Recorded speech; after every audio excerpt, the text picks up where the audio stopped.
आखिर अभिमन्यु को क्यों नहीं बचाया भगवान श्री कृष्ण ने? आइए जानते हैं इस वीडियो के माध्यम से। महाभारत को वैसे तो धर्मयुद्ध कहा जाता है, लेकिन महाभारत पूर्ण रूप से धर्मयुद्ध न होकर कर्मयुद्ध भी था।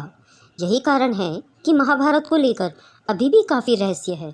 उन्हीं रहस्यों में से एक रहस्य यह भी है कि भगवान श्री कृष्ण ने भगवान होते हुए भी अर्जुन के पुत्र और अपने भांजे को क्यों नहीं बचाया। अभिमन्यु हर व्यक्ति के लिए एक प्रेरणा है। ये अकेला एक ऐसा योद्धा था जिसने महाभारत के युद्ध में अकेले पूरे दिन सभी योद्धाओं को रोक कर रखा था, जो अकेले कई सेना के बराबर था। और शाम होते होते अभिमन्यु ने अपना दम तोड़ दिया और भगवान श्री कृष्ण देखते रहे और अभिमन्यु इस युद्ध में वीर गति को प्राप्त हुआ। इस पर आधारित एक पौराणिक कहानी है जो इस प्रकार से है। जब धरती पर अधर्म अपनी चरम सीमा पर पहुंच गया था और धर्म की स्थापना हेतु सभी देवता मिलकर योजना बना रहे थे। धर्म की रक्षा के लिए भगवान विष्णु ने श्री कृष्ण का अवतार लेने का निश्चय किया।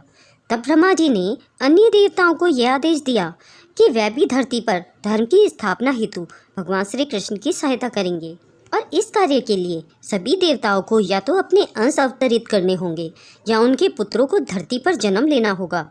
सभी देवतागण अपना अंश या अपने पुत्रों को धरती पर अवतरित करने के लिए सहमत हो गए।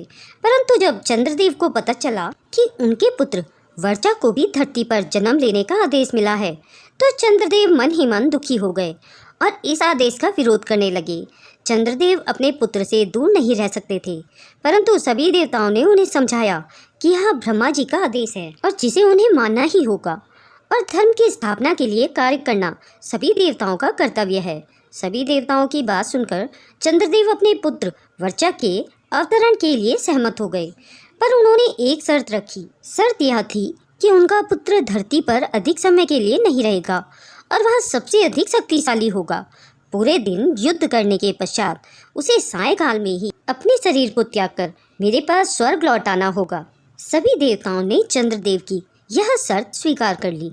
इसलिए अभिमन्यु ने अर्जुन के पुत्र के रूप में जन्म लिया और भगवान श्री कृष्ण के सानिध्य में परम प्रतापी बना। अभिमन्यु ने अपनी माता के गर्भ से ही चक्रव्यूह को तोड़ना सीख लिया था, परंतु चक्रव्यूह से बाहर आने का तरीका वो नहीं जान पाया, क्योंकि जब अर्जुन अपनी पत्नी सुभद्रा को चक्रव्यूह तोड़ना सिखा रहे थे तो आधे में ही सुभद्रा को नींद आ गई थी।